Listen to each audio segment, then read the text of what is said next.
It's the Opperman Report. And now, here is investigator Ed Opperman. Okay, welcome to the Opperman Report. I'm your host, private investigator Ed Opperman. You can find me at Opperman Investigations and Digital Forensic Consulting just by emailing me directly at oppermaninvestigations@gmail.com. So to pluck our next guest right off the headlines, Lev Parnas. You could find him at levremembers.com. He's got a podcast. It's a weekly podcast going to be coming out on Lev Parnas. LevRemembers.com is the website. And the brand new book, it's coming out Christmas time because you can make pre-orders right now at LevRemembers.com. Shadow Diplomacy, Lev Parnas' Wild Ride from Brooklyn to Donald Trump's Inner Circle. Mr. Lev Parnas, are you there? Yes, hi, Ed. Hi. Thank you for having me. Thank you so much. Tell us, who is Lev Parnas? Lev Parnas. I'll try to do it quickly, not to take up a lot of time, but I was born in Ukraine, Odessa, Ukraine, and we immigrated to the United States in 1976 when I was about 3.5 years old. We were based out of Brooklyn, New York, is where I grew up. My father passed away when I was 11 years old, and I was forced to grow up at a very early age and become the man of the house. And that was a time where Brooklyn was kind of a tight-knit community. They called it Little Odessa. It was Russian, Ukrainian, Jewish immigrants that fled the Soviet Union and kind of immigrated to build a community in a place called Brighton Beach in New York. And that's where I grew up. I grew up on the streets of New York. My life took me to a lot of interesting individuals.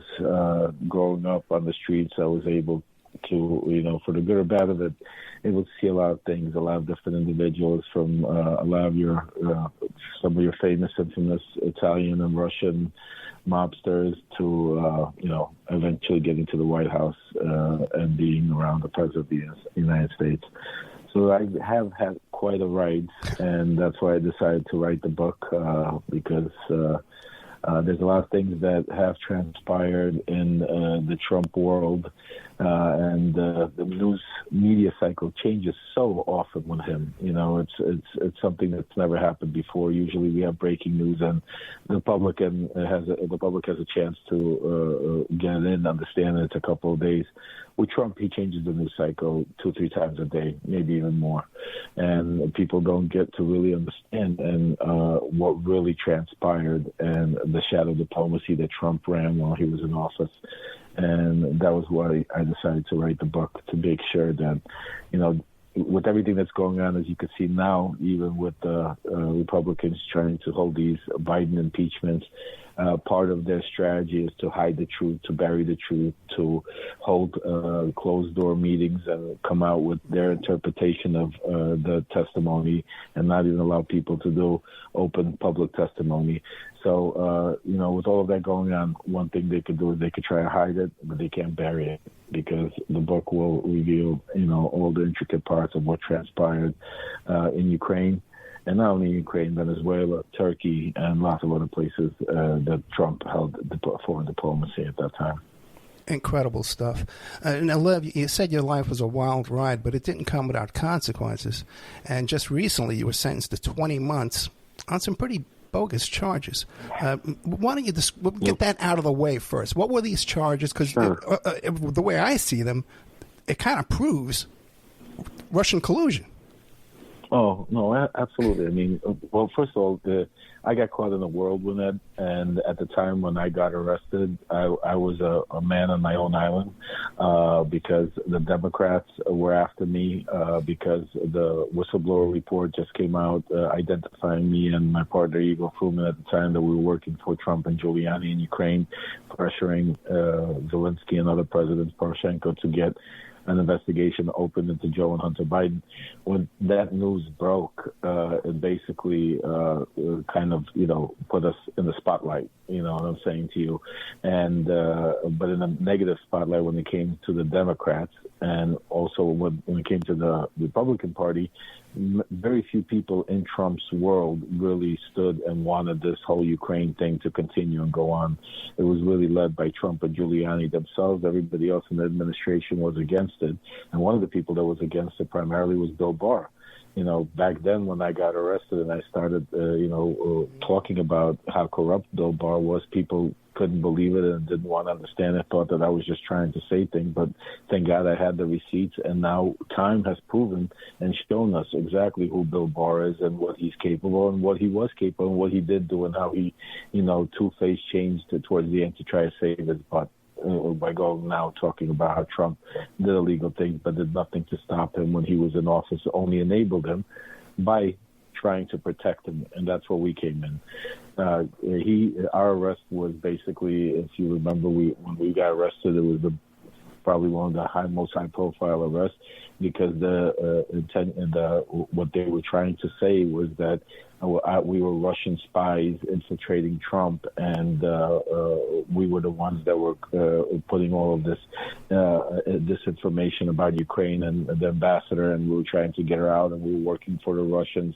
And this whole negative narrative, which was totally false and untrue, but it was put in there to be able to discredit me from being able to testify under oath on Congress in the first impeachment of Donald Trump. It was all a tactic to be able to make me look like I was a liar, like I was a hoodlum on the street, a street guy, and not somebody that belonged, and that basically tried to make me look, and it worked because we weren't called as witnesses because not only that, but, the Republican senators voted against having any witnesses there. But that was the game plan. And so I was a man on an island where people in the DOJ, led by Bill Barr himself, wanted to shut me up so we won't testify in front of Congress, and the best way to do that is arrest you. Mm-hmm. And when they arrested me under charges of almost, you could say, espionage. And that was actually one, I think under the charge which they originally took us in because of the way they treated us. And when they realized that, they did some investigative work and that I wasn't working for any foreign government, but I was working for the President of the United States and his attorney, Rudy Giuliani, they had egg on our face, and they had to come up with something to be able to not lose the case. And that's when they came up with, and did I make a mistake when I had my business for a guarantee? Absolutely. I wasn't 100% honest with some of my investors, which were my friends. It wasn't like investors. These were friends. At the time, I thought I was lying to keep the company afloat. Was it wrong? Yes.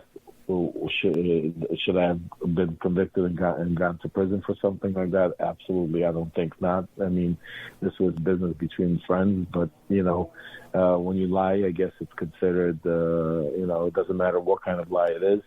The charge is still, wire fraud, and you're looking at 20 years in prison. So they turned it into basically superseded me and charged me with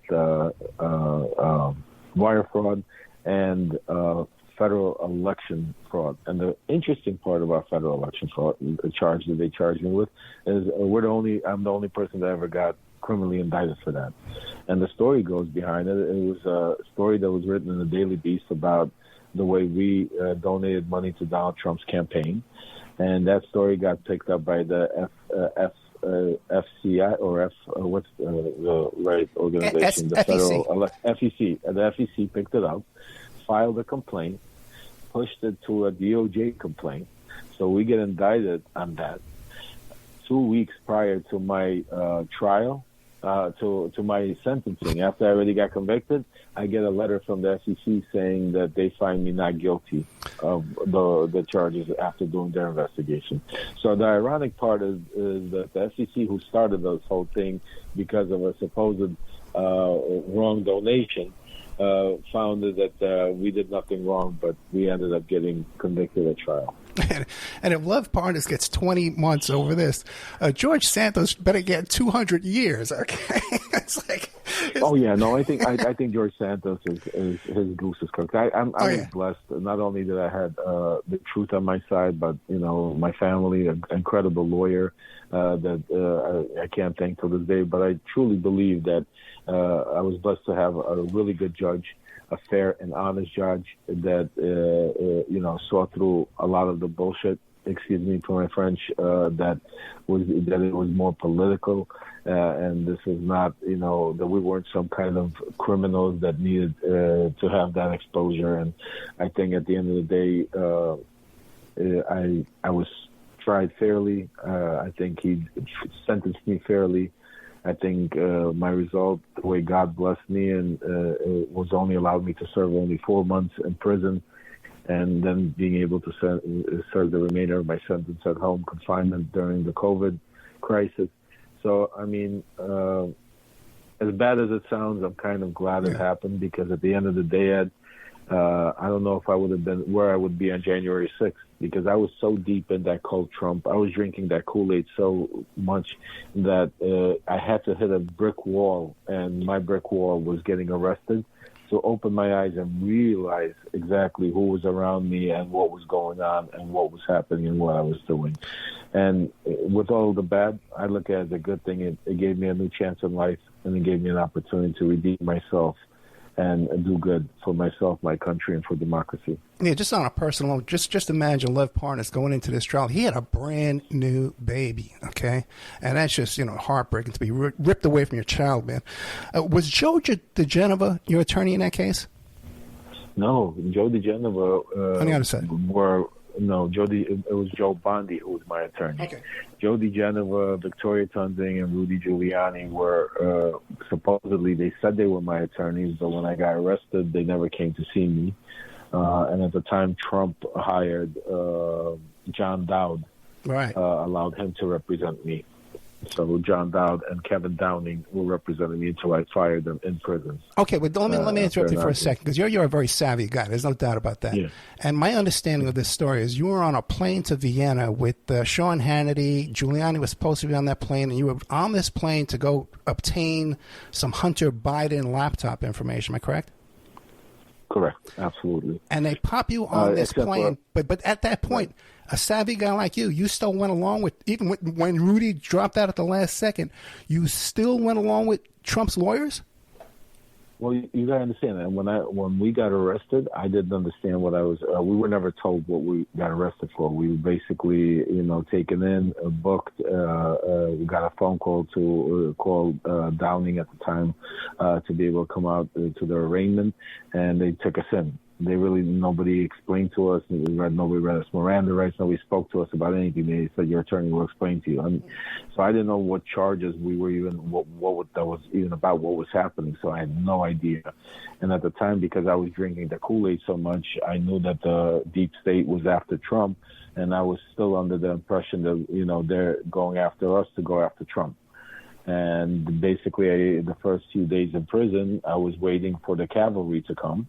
And, Rudy and, the lawyers, and to be able, get me out, because I never did anything so bad or illegal in my life that I expected that, they were telling me I had like $10 million bail at first, right, or something like that. It was like crazy type of numbers. And so eventually got worked out.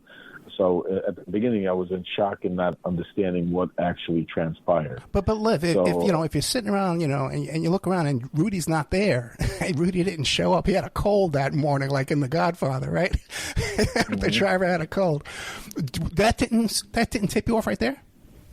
Well, what tipped me off really was the postcard that I received and underneath my door, that was slipped underneath my door by some guards from the White House, from Rudy Giuliani, telling me to basically apologizing for not being there and telling me not to worry. I have great lawyers, that that Paul Manafort only got 7.5 years.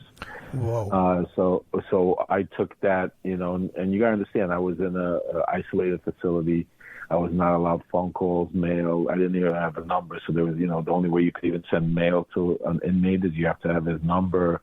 It has to be addressed to him. And there's a lot of protocol that has to go through to even reach him. And this was not a postcard that came to me through regular mail. It was slipped under my cell in the middle of the night.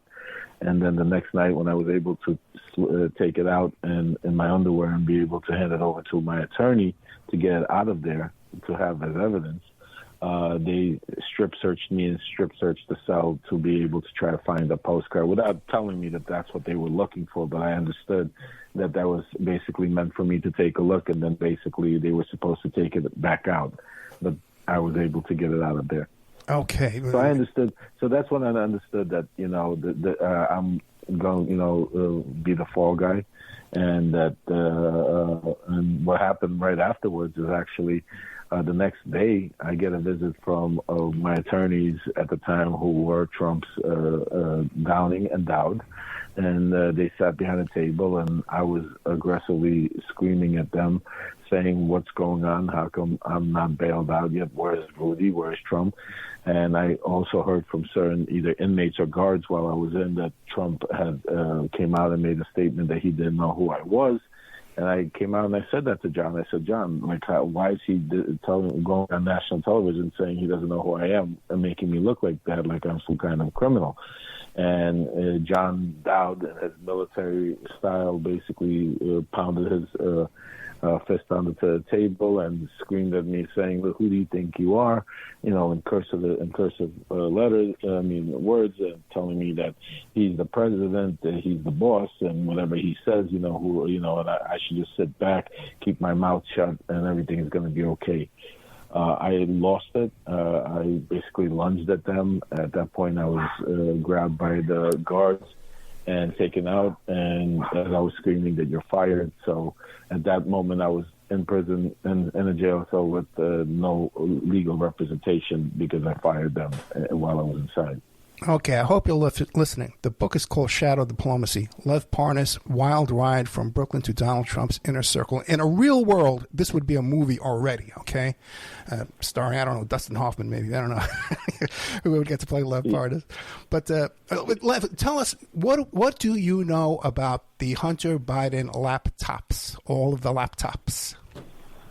Ed, before you get into that, I was just going to say to you, the ride is so crazy. Yeah. I'm going to be honest with you that if you would have saw this movie 10 years ago or a movie about this 10 years ago, a true movie about what transpired 10 years ago, you would never believe it. You would never could imagine that certain things like this could transpire in our democracy, in our country, and our government system.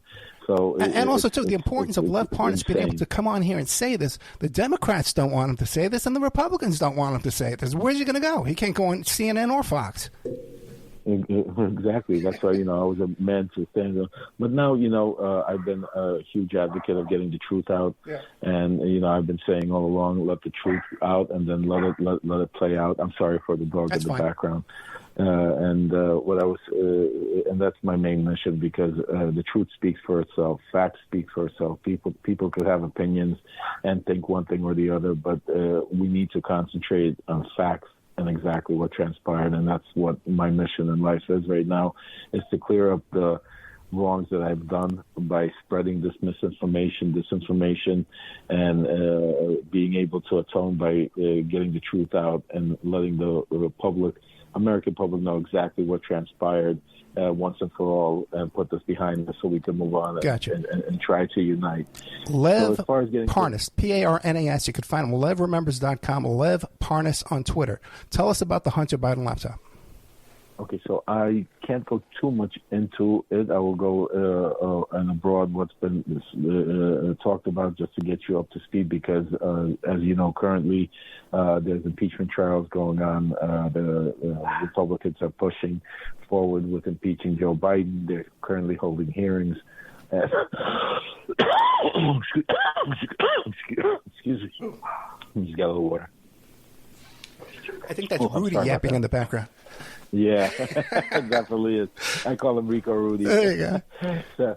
So anyway, because of that, I am currently probably going to be called as a witness. So I want to be careful of what I do talk about, so I don't, mess up any of the testimony, because I think it's, I've been waiting so long to get the testimony out in the proper way, not just in the media forum, but under oath. So it's could be documented, and it could be questioned, and it could be proven, and it could go down as fact, to be able to once and for all clear up. So what I will tell you about is this, that the Hunter Biden laptop which miraculously came about when the public first heard about it. I think it was in 2021 or 2020. Wasn't the first time we heard about it. The first time we heard about it, when I say we, I consider as the BLT team that was made up of myself, Rudy Giuliani, John Solomon, Victoria Tunding, Jody Genova, that worked. It was basically Trump's right hand. When Trump would go on TV and say, "People tell me," we were the people that would tell him. I mean, that was basically how close. And we called ourselves the BLT team because we met at the BLT restaurant at the Trump International Hotel in Washington, D.C. in a private room.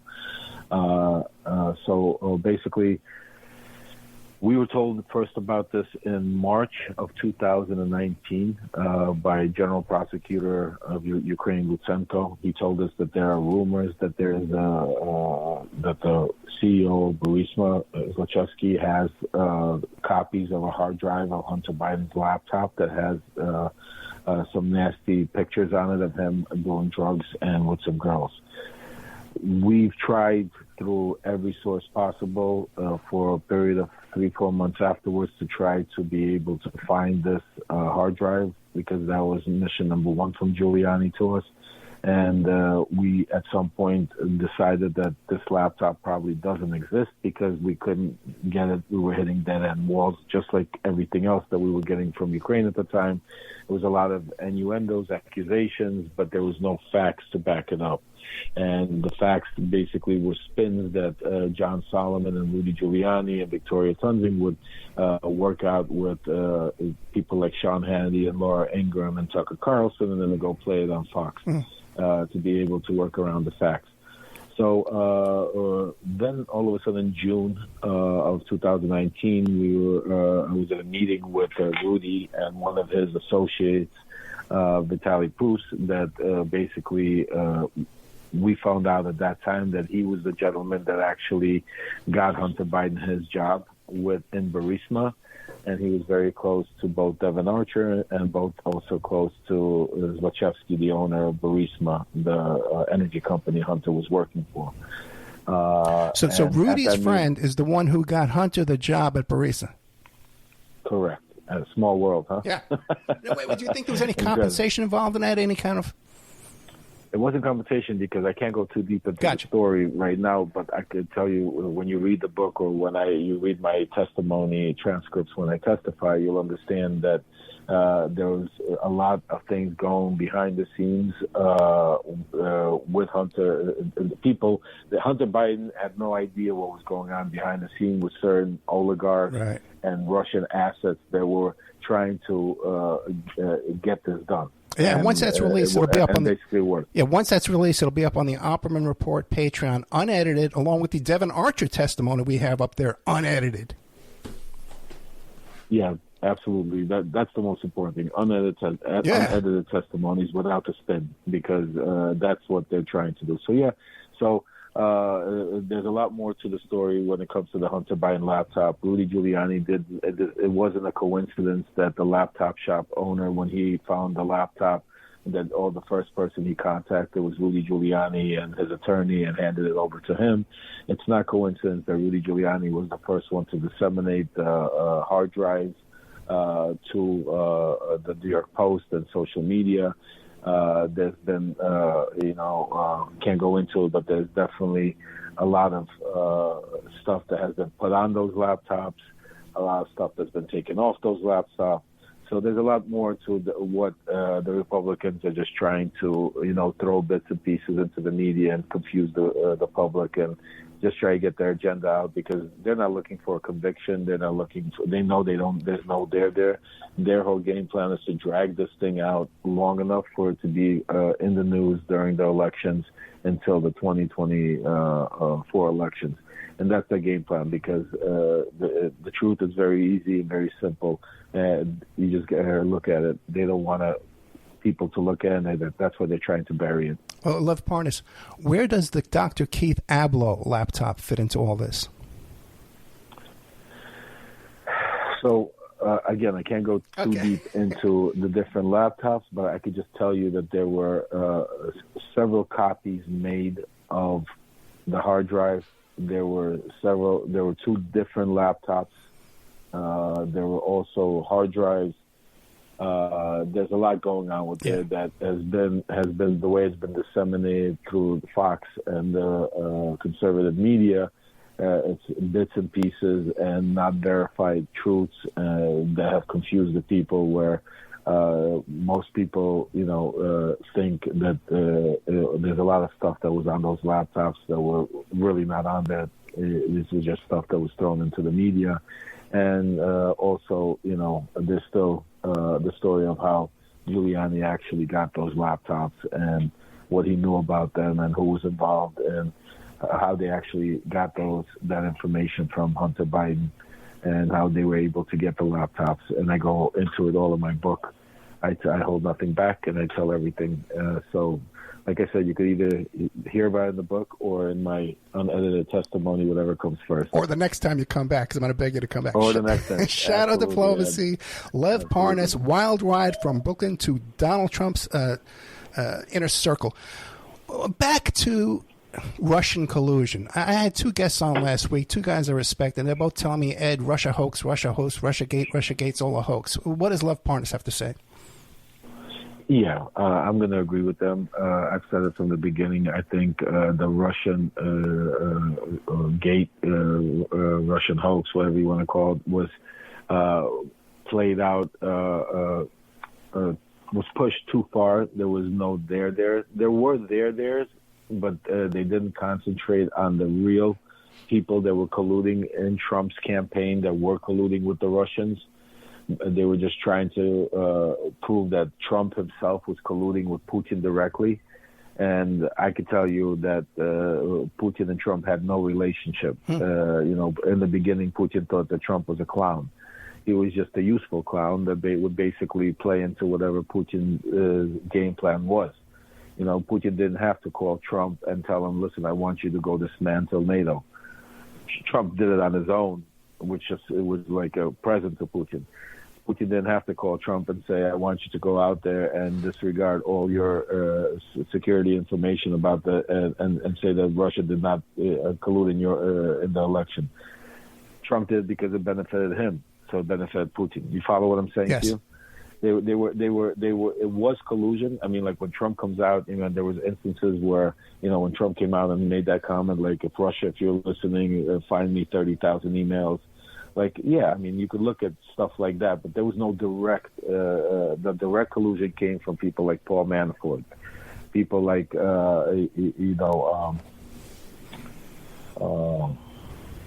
his name slips my mind right now, but people that were actually in touch with the Russians, in conversations with Russians, had business with Russians, lobbied for Russians, had Russian interests involved, and were in a very high position in Trump's inner circle. You follow what I'm saying to you? And would Trump be aware of certain things? Absolutely. You also have to understand Trump ran that White House and runs his life like a mob boss.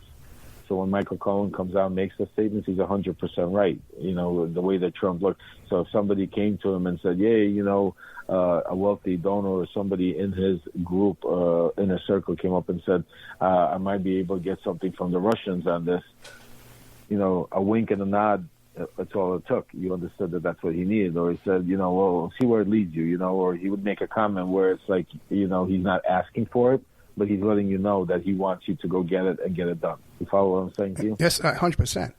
Now, you're hanging around 24 hours a day with people like Rudy Giuliani, Joe DeGenova, these characters. What did they have to say about the Steele dossier? Well, that was one of the big problems also, because the Steele dossier was not all good. You know what I'm saying to you? Eventually, certain stuff in the dossier got debunked, and, Steele himself was, not the most standing upright character. You follow what I'm saying to you? So because of that, they gave him enough ammunition. So, you got to look at all the stuff that was coming out. It's like a war. If they had enough ammunition to cause doubt and cause deflection and cause you to think that this is all made up because it's too crazy to be true, which a lot of the information would be sometimes too crazy to be true, but it is, because, that's just how Trump ran things. It would give them the ammunition to go out there and to skew the truth. deflect the truth and continuously to spew lies about it until it was either irrelevant, the news cycle changed, or we went on to the next thing. That might have been even worse or not as worse, but you can't see. At that point, you go after what's fresh. You know what I'm saying to you? Yes, I do. Now, Trump was going to make you the marijuana czar. I don't know if the marijuana czar, but we did have a dinner conversation, and that was actually taped and leaked to the public, where I made a big push because I'm a very big cannabis advocate, and made a push. And there were people in the Trump administration that were pro-cannabis, but didn't know how to speak to him or, bring up the subject, and I was tasked with it. So at the dinner, I basically brought it up and told him that I think that by him federally legalizing cannabis would get a tremendous amount of young and old votes for him in the 2020 election. And he liked the idea and proposed doing a bipartisan cannabis committee, which I would head up, and we would figure out what would be the best way to legalize cannabis, to make it taxable, make it bankable, and make it, decriminalized. And so, yes, we did have conversations there, but then the whole Ukraine and Biden thing took over, and it was the only thing that Trump could see for the next year was Ukraine and Biden, nothing else. It's like a bull seeing red in front of your eyes. I tell you, my old buddies at High Times would be very jealous of Lev Parnas being the marijuana czar. But let me ask you this. You're from Florida. Did any of this marijuana czar negotiation type stuff, did it involve people around Matt Gaetz, those lobbyists around Matt Gaetz and DeSantis? Well, not Matt Gaetz as much, but even though he was pro-cannabis, he was one of the advocates for it at the time. But DeSantis, I'm the one that flipped DeSantis. The reason why DeSantis is governor of Florida is because he made a pact with me that he would be pro-cannabis in Florida. And if you take a look, right before Trump endorsed him, he came out with a pro-cannabis statement as part of his campaign, supporting medical cannabis in Florida. And that was one of the main reasons why I lobbied Trump on behalf of DeSantis to support him and give him the endorsement that took DeSantis. And that was one of the reasons. I was very close with DeSantis. I was part of his whole campaign. I was part of raising money for him. I was part of, in the book, which I can't get into now, but if you read the book, you'll understand there was, DeSantis won by, a couple of thousand votes, under 2,000 votes. And there's certain things that transpired towards the end of the race for governor, and the 2 weeks prior to, or the week prior to, there was a major announcement about an FBI investigation, a person in the Gilliam camp that came out against him.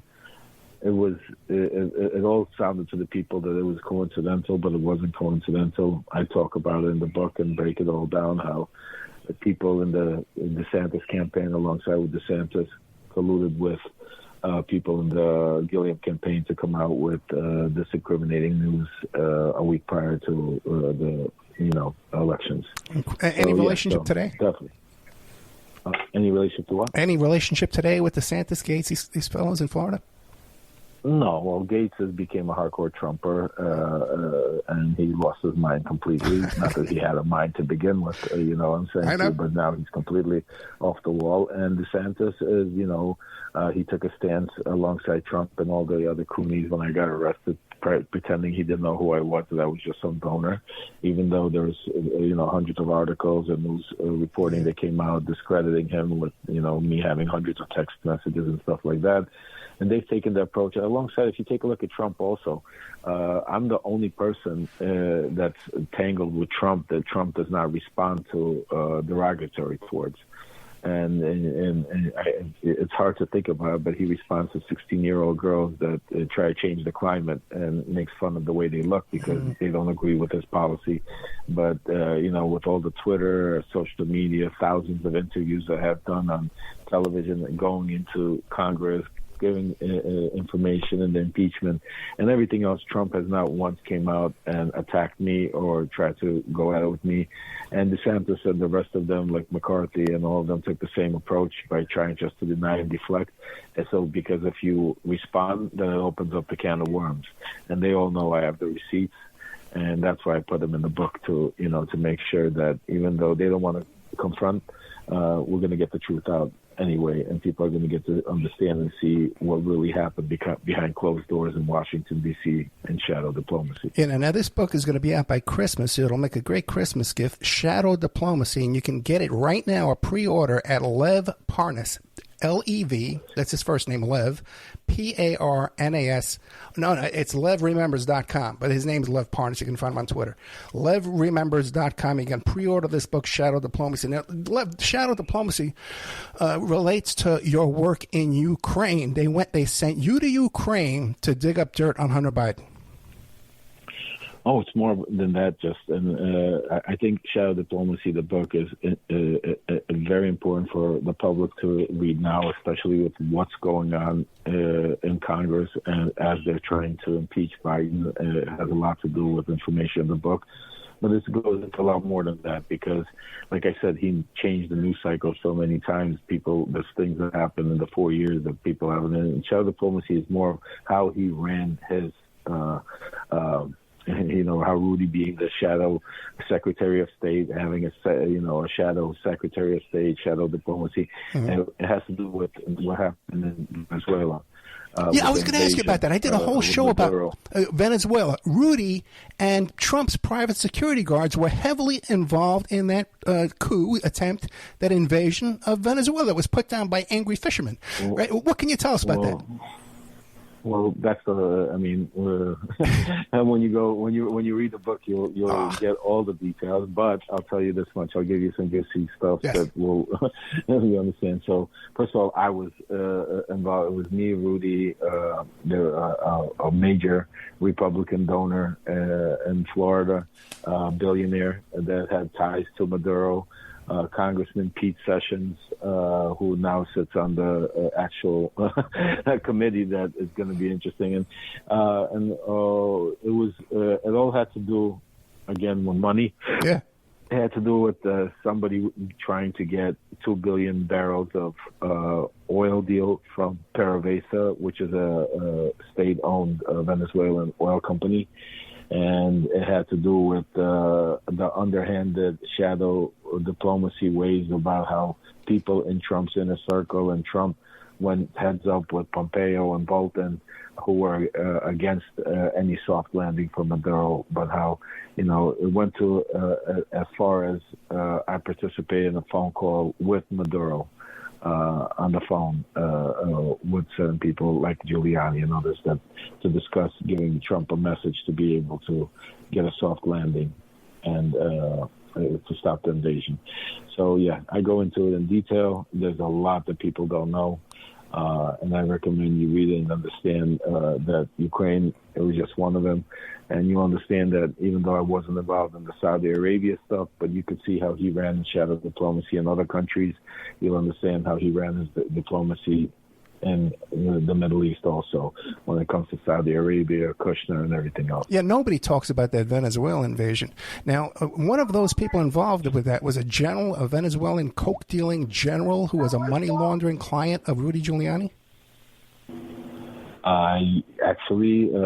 Giuliani had several clients. One that when you read the book, you'll see that it doesn't just end with Maduro. It continued to meetings in Spain with Guaido's father and videotape conversations with Guaido in the White House.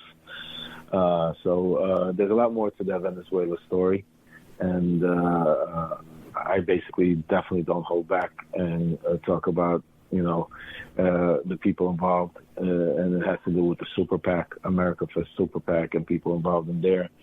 It has to do with people, big-time donors. It has to do with people that work for the State Department, the CIA. I mean, it's a lot to that story. That's an incredibly untold or undertold story. Shadow Diplomacy by Lev Parnas. LevRemembers.com. Get your pre-order. Maybe I can get Lev to send me an advance copy. I'd love to read that about Venezuela alone. That's incredible. Absolutely. But Ukraine now, you're the one that set up the perfect phone call? Yep. I set up the perfect phone call, and I was the first one to give not only Zelensky the quid pro quo about the military aid, but there was another quid pro quo that people don't know about. It started in the Poroshenko administration when I had a 3-hour meeting on behalf of Trump with President Poroshenko of Ukraine, and that's where it all started. So there's a lot more to the story than just what you heard in the small bits and pieces during the impeachment that was then wiped out by COVID, and people basically forgot what happened in his impeachment in Ukraine. Because to this day, I believe that if our senators and congressmen stood up for our democracy and did what was right and impeached him in his first impeachment, we would not be here today. We would not have January 6th. Yeah. We would not have all these people that have died or gone to prison, and we would not have such destruction and division in our country as we're seeing today. So I blame it all on them. The blood on the Ukrainian people's hands is on their hands, and all of this chaos that Trump is causing till this day is caused because they didn't have the backbone to stand up and to Trump and basically, convict him and impeach him of crimes that were. Did I lose it? It's just like myself, like Bolton and other people that were in there. It would have been an open and shut, but they allowed him to continue, and that's why we're here today. Lev Parnas, one of the things you always hear on Hannity and those kind of characters that they say that Biden wanted to fire the prosecutor over there on behalf of Burisma. But then when you hear Devin Archer's testimony, he says, oh, no, they like that prosecutor. What do you know? Oh, absolutely. I mean, first of all, you got to understand, and this is the funny and crazy part about how insane our world is. Majority of the talking points that Hannity and these guys, Carlson and all of them use, are talking points that I gave them, that we knew were not true, but that we didn't have their validation for, but that were pushed by Giuliani and Solomon because they were unvalidated or verified information. When it comes to the video, you have to understand that they're just giving you, again, bits and pieces and not giving you the whole story. They're not telling you how first of all, Biden did not make those decisions and didn't have the power to make it. It was an Obama administration decision that was led by the whole world, the IMF, the Ukrainian parliament themselves wanted choking out. So basically the whole world wanted choking out. Biden just happened to be the voice for everybody and make it happen. Now, was the optics bad about him coming out and saying that? Yes, I agree with you. And that's one of the main reasons why we're here today, because, again, like I said, when you give the other side something to hold on to and to blow up, that's what they do. And they basically take that video, took that little cut portion of it and keep replaying it and saying it's black and white, that's right, that he got rid of him, without telling the whole story behind the scenes, who this prosecutor is, who he was taking bribes from, why he got fired, when this investigation was. It was in 2010 and 12 when Hunter Biden wasn't even nowhere near the board of elector that he was on in Burisma. So there's so much to it that if you hear the whole truth, then you understand that, it will get you so angry at what the Republicans are doing and have been doing for the past 3-4 years now with this whole Biden stuff. Yeah, people definitely need to tune into Lev Parnas. Lev Remembers on his podcast at levremembers.com. Now, you mentioned earlier that the CEO or someone over at Burisma there had a laptop too as well. So were they putting pressure on Hunter too? Well, there was 2 laptops that we knew of, that there were 2 copies made and hard drives that we knew 100% of, that were told to us by the source. One was in possession of the FSB, which is the Russian equivalent to either FBI or CIA. And the other copy was with the CEO of Burisma, the owner who hired Hunter Biden. And they both had a copy to have compromise on him, and to be able to maybe use that down the road if they needed to be able to use it as maybe get out of jail card, or to put pressure on the Biden administration or the Obama administration. So they used that and collected information about Hunter Biden. It wasn't that difficult. He was in a very messed up stage. He was in a drug-infused, alcohol-infused. He was not in his right state of mind. His brother passed away. He was going through a lot of things, and it was not that difficult to obtain all this compromise. But the interesting part, and I want to make it clear to all your listeners and viewers out there, that to keep the eye on the ball, and what's extremely important is that all the conversations we've ever had, and trust me when I tell you, we've looked under every rock and turned over every single piece of dirt that we could get information on, and we were never, ever able to find, first, any evidence, of any concrete evidence of any criminal illegality that either Joe or Hunter Biden did, first of all. Second of all, there was no even when you look through past the initial headline of whatever information would come in, like, oh, we have proof of Joe Biden taking a bribe from Hunter. And then when you went deeper in, you would realize that there was no proof. It was on a lot of hearsay from people that were not relevant or connections to the Russian sources. And so it was always lead you into dead ends. Dead ends. So, and the most important, go ahead. Well, so then right now, Hunter Biden is suing a bunch of people. Is Lev Parnas going to be an expert witness or perhaps a consultant in those lawsuits? I'm available to help any side get the truth out, whoever's looking for truth. And I'm very actually pleased that Hunter has finally gone on the attack. It's been a long time coming, taking all of this from them. And I think he has a lot of evidence on his side. And, yes, if I'm called as an expert witness or a consultant, or I'm definitely available to help because I think the truth is important to get out what transpired and who did what and who was behind the scenes of making it happen. Will you definitely be testifying before Congress in the impeachment, these Comer hearings? It's an interesting question. Should I be testifying? If you listen to Jamie Raskin and any common sense individual, I should be testifying, Rudy Giuliani should be testifying, and Hunter Biden should be testifying. These are the three major players, Hunter Biden himself and Rudy Giuliani and myself, who were involved in the whole mission of getting all this information out to get where we are today. So why wouldn't you want to listen to these three people? But unfortunately, like I said, the Comer and Jordan and Green and all of these Republicans that don't want the truth to come out, so they are not they're not allowing me and Rudy to testify. And they're not allowing Hunter Biden to testify in front of the people. They want to do it in closed doors. So they're up to no good in trying to spin the narrative in their own way.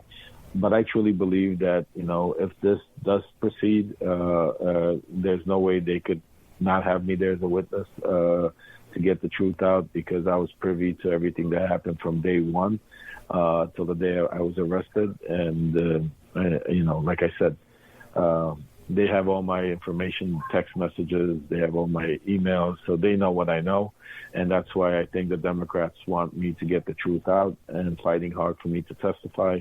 And that's why the Republicans are trying to bury my testimony, just like they did when they arrested me in the first impeachment, was to shut me up and not to get the truth out that I have. And that was the main reasons why I decided to write the book, because I don't know what's going to happen if I testify or not. I hope I do to get the truth out. But even if I don't, they can't stop the book from coming out, and people will be able to read it, buy it, and understand exactly what transpired and what I would testify if I was called to testify in Congress. Yeah, once again, you can go to levremembers.com and Shadow Diplomacy. You can pre-order it right now and get it by Christmas. So, Lev, what do you do for a living today? You're a very successful man your whole life. What are you doing now? Today, I'm spending a lot of time with my family. I'm getting back to all those lost years that we lost in this craziness, that whirlwind that took over my life after my arrest, from the criminal aspect of it, media aspect of it, family aspect of it. It was very painful and hurtful, not just for me, but for my kids, my family. And, right now I'm concentrating on being a good dad, being a good husband, finding the lost time we have. But my main goal in life is to fight to keep our democracy and to save our democracy from crazy tyrant dictators like Donald Trump, and get the truth out, because a lot of powerful people have tried to bury it, and I think the American public deserves it. So I've been working very hard with everything that's going on right now to get the book out and spend time with the family. Yeah, Lev Parnas, I hear you, man. I hear you, and I do the, I'm doing what I can too, right? But they already had you, man. They had you in that cage. They're slipping a note under the door. How'd this note get here? Federal prison. This guy's got juice to send me a note, right? That's terrifying stuff. Now, what motivates you, man? Why don't you just go away and say, "Well, that's it, man. I'm going to go fishing. I'm going to be a fisherman." You know, Ed, it's a great question, and I'll put it to you this way. First of all, the environment I grew up in. I grew up fighting for everything that I have today, and I'm not a quitter. I'm a fighter, and when I have something on my mind, I try to get it done. Unfortunately, it happened on a bad way when I was drinking the Kool-Aid and I was part of Trump's cult, and basically I was doing everything I could to try to save our democracy at that time, thinking I was a hero, that I'm going to conquer the deep state and I'm going to save our democracy.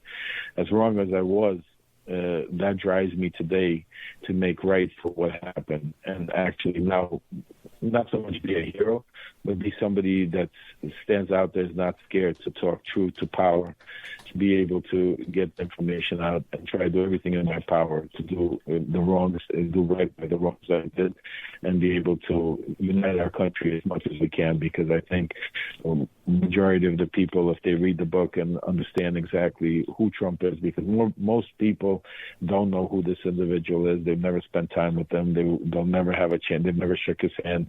They've never had 2 minutes to really understand what it is he's about. They look at him as a character on TV and imagine him as something that they want him to be, a loyal guy that's fighting for a democracy.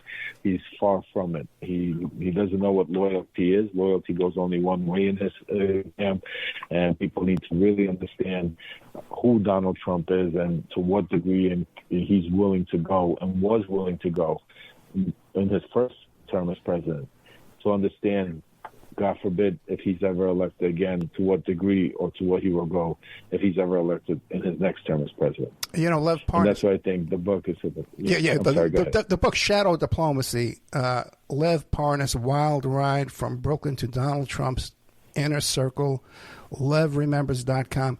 But Lev, there's another book out there called Moral Courage by a man named Anthony Feinstein, and it's about reporters and whistleblowers around the world who have this moral courage, just like you described in yourself, humbly. And what motivates them to go out there under overwhelming obstacles, man, to bring the truth to the public. And I would recommend that book to you, my friend. You should be in the book. But he wrote a book. I'm definitely going to read that. And if you look at the pictures, there's a lot of pictures. So it's a big coffee table book, $50. If you look at the pictures of these reporters and you see their face, it's the same face you see when you look in the mirror in the morning. Lev Parnas, LevRemembers.com. You can find him on Twitter. I recommend you follow him there. He's always dribbling out little goodies all the time, man, on Twitter. And Shadow Diplomacy, Lev Parnas, Wild Ride from Brooklyn to Donald Trump's Inner Circle. Lev Remembers is a podcast. Check that out. You can find that at LevRemembers.com. Lev Parnas, man, thank you so much. Ed, thank you. Good night, man. I'll talk to you soon. Good night, and thank you to all the listeners that are listening, and I hope you enjoyed the book. I promise you will. I'll mention it a few times, trust me. Thank you, sir. I know you will. Bye. Thank you, Ed. Thank you. Have a great day. Good night. Bye-bye.